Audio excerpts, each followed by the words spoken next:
bonjour à toutes et à tous l'équipe, j'espère que vous allez bien.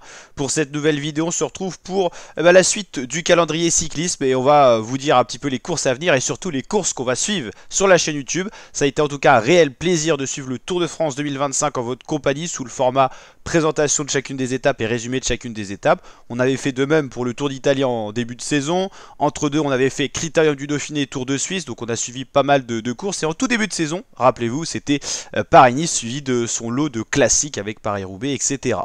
Donc pour juillet, le calendrier est quasiment fini. Il y a le Tour de France féminin. Pour l'instant, on ne sait pas encore si on va le suivre. On vous a posé un petit sondage. On va vous poser un petit sondage dans l'onglet communauté. Je vous avais posé un petit sondage dans une vidéo qui vient tout juste de sortir. Donc n'hésitez pas à aller les checker pour voir un petit peu dans quelle vidéo c'était. En tout cas, pour août 2025, en World Tour, il y a la Classica San Sebastian. Alors je ne sais pas spécialement si on la suit. C'est pas une course qu'on suit spécialement.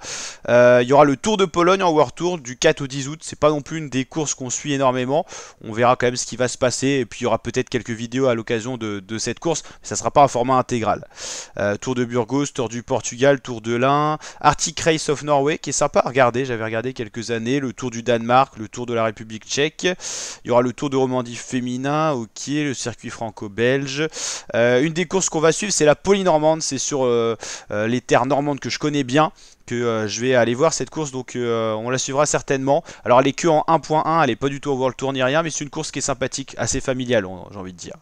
Tour du Limousin, Tour d'Allemagne, Tour du Benelux. Bien sûr, le prochain grand rendez-vous sur la chaîne YouTube en format intégral, c'est le Tour d'Espagne, la Vuelta, du 23 août au 14 septembre. C'est 3 semaines de course, c'est comme le Tour d'Italie et le Tour de France. La Vuelta, c'est dans moins d'un mois et on va se régaler à l'occasion de cette compétition. On va retrouver plein de vidéos avant ce Tour d'Espagne pour vous présenter le parcours, les favoris. Départ inédit en Italie, Pogacar certainement absent mais Vingegaard certainement présent, Roglic on ne sait pas encore, donc il y a de quoi se régaler. Donc la Vuelta ça sera un format intégral sur la chaîne YouTube, intégral régalade, donc n'hésitez pas à vous abonner dès maintenant. Ça sera le gros prochain rendez-vous, mais c'est pas exclure qu'il y ait d'autres vidéos cyclisme avant ça et puis d'autres vidéos sur d'autres contextes sur la chaîne YouTube.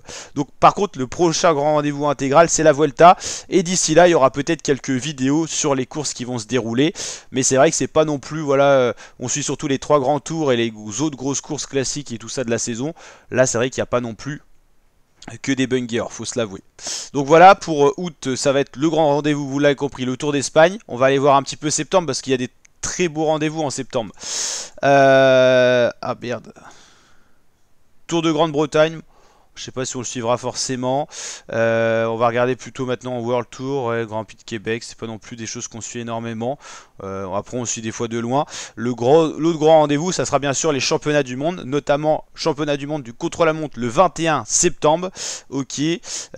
Champion du monde relais, champion du monde sur route le 28 septembre. Ça c'est 2 autres grands rendez-vous qu'on va suivre. Championnat du monde contre-la-montre masculin et championnat du monde tout court, on suit bien sûr.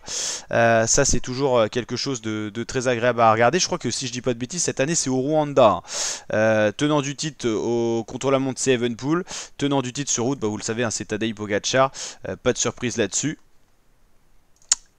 Octobre, c'est vrai que c'est assez tard, mais c'est les championnats d'Europe, notamment le contre-la-montre le 1er octobre qu'on suivra. C'est juste avant la fin de la saison officielle. Octobre, c'est le dernier mois des courses. Donc championnat d'Europe de contre-la-montre le 1er octobre et le championnat d'Europe le 5 octobre.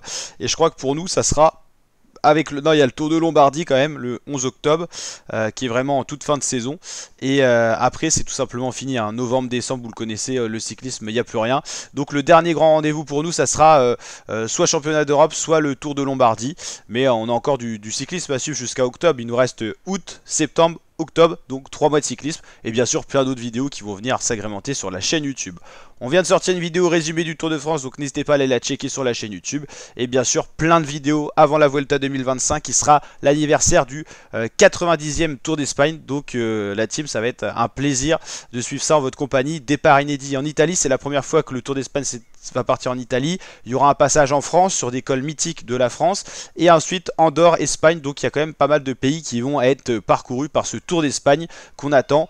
Et on attend bien sûr tous les cyclismes qui vont, tous les cyclistes qui vont annoncer ou non leur présence. On attend les favoris et tout ça, donc on va vraiment se régaler. On connaît le parcours, les équipes. Maintenant, tous les jours, on connaît de nouveaux coureurs pour venir compléter les start list des équipes. N'hésitez pas à liker, partager, vous abonner. Je vous dis à très bientôt pour de prochaines vidéos. C'était histoire de faire un petit point sur le calendrier cyclisme de cette saison 2025. Ciao les fratés.